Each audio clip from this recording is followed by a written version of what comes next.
Bene ragazzi, ciao a tutti e benvenuti in questo nuovo video. Oggi parliamo di una soundbar di alta qualità? No. Una soundbar abbastanza economica, quindi se siete fanatici del suono, siete nel video sbagliato. Ma se siete curiosi di sapere cosa ho acquistato, che ha un suono tra l'altro discreto, e vi accontentate di una soundbar economica, allora siete sul video giusto, perché questa soundbar suona anche abbastanza bene. Ma non vi dico altro, vi lascio l'unboxing e poi ne parliamo.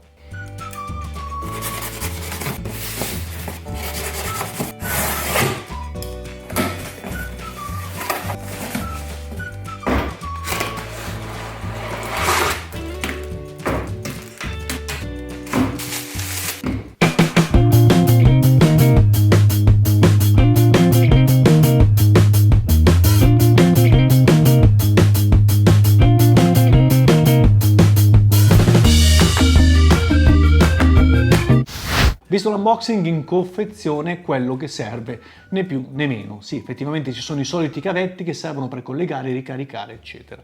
Allora, andiamo a vedere nel dettaglio che cos'ha questa soundbar. Sulla parte posteriore, qui abbiamo pulsantiera e dove colleghiamo tutti i cavetti, troviamo tre bottoni, quello centrale play pausa e avanti e indietro per eventualmente mandare avanti e indietro delle canzoni, perché possiamo mettere qui all'interno, dove c'è questa fessura, una micro SD con delle canzoni precaricate e ascoltarle. Ovviamente, oltre ad utilizzare questi tasti, potrete anche utilizzare il telecomando che è compreso nella confezione. Alla sinistra l'attacco AUX, quindi possibilità di collegarla con il jack. Nel mio caso, ad esempio, la utilizzo collegata al monitor, collego le cuffie del monitor, collego l'AUX e il monitor porta chiaramente l'audio dal computer con l'HDMI, quindi non ho molti cavi, ho soltanto questo che va dal monitor a qui e io ascolto tutto l'audio del computer da questa soundbar. Fantastico.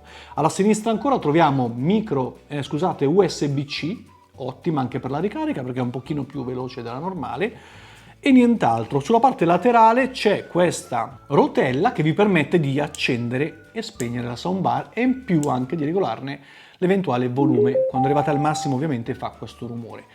Bene, sulla parte sotto della soundbar, come vedete, ci sono due grip che sono abbastanza aderenti. Sì, non è che la incollano, però non si muove da dove la mettete sulla scrivania perché sono in gomma, quindi tengono abbastanza bene.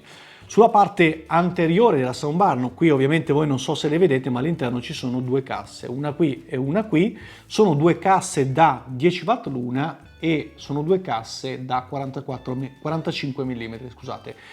Sono casse 4 ohm e niente, la potenza massima appunto è di 20 watt.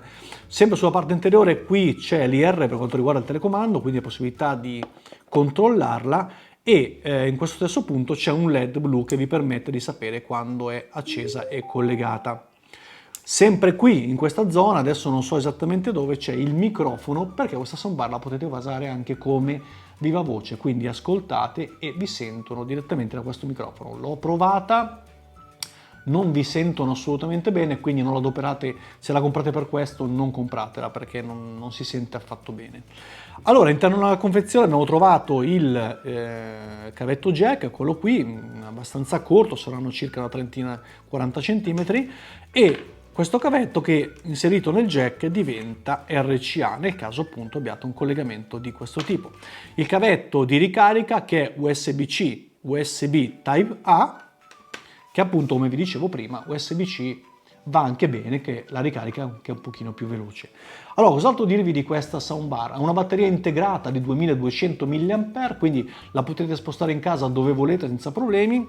La durata dichiarata è di 4 ore, ma io in realtà l'ho usata al minimo per 8 ore lavorative. Qui quando lavoro in casa in smart working l'ho lasciata accesa al minimo per 8 ore e non mi ha dato problemi, ha funzionato tutte le 8 ore. La ricarica completa viene effettuata in circa 3 ore, sì, 3 ore di ricarica per avere la ricarica al 100%.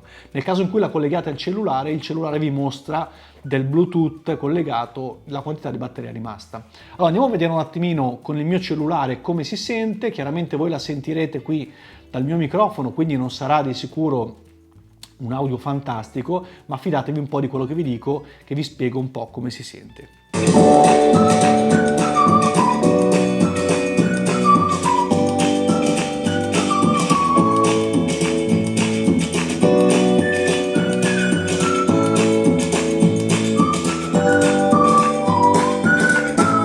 Bene, qualche secondo per sentire un pochino l'audio e adesso l'audio reale ve lo spiego io. Adesso era al massimo del volume, davvero molto alta, e vi dico che un pochino distorge, quindi va tenuta sempre leggermente più bassa del massimo volume. I bassi sono presenti ma in quantità davvero minima, ci sono più alti, è abbastanza cristallina la voce e i bassi ci sono in modo, io la considero adeguata, cioè non ci sono troppi bassi né troppi alti, diciamo che è un buon compromesso tra le due cose, quindi un audio discreto.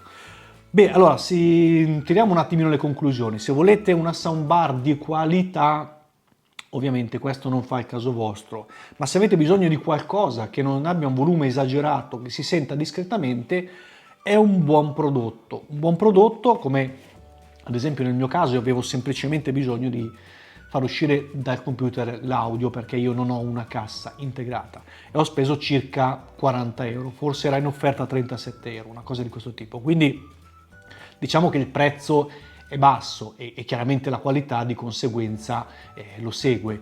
Quindi se non avete grosse pretese e vi serve qualcosa per ascoltare l'audio del computer, vi dico questa soundbar si sente discretamente. Chiaramente, vi ripeto, non è un top di gamma, non è di alta qualità, ma ci sta. Quindi cos'altro dire, per questo video è tutto qui, io vi saluto, vi do l'appuntamento al prossimo video, vi dico di iscrivervi al canale e lasciate un like e soprattutto commentate. Fate domande, chiedetemi, io rispondo a tutti, o perlomeno ci provo, non me ne vogliate appunto se qualche volta non riuscirò a rispondermi, ma voi eventualmente riscrivetemi, fatemi un reminder perché a volte anche a me scappano. Quindi io vi dico semplicemente alla prossima, ciao come sto dicendo sempre e niente, ciao!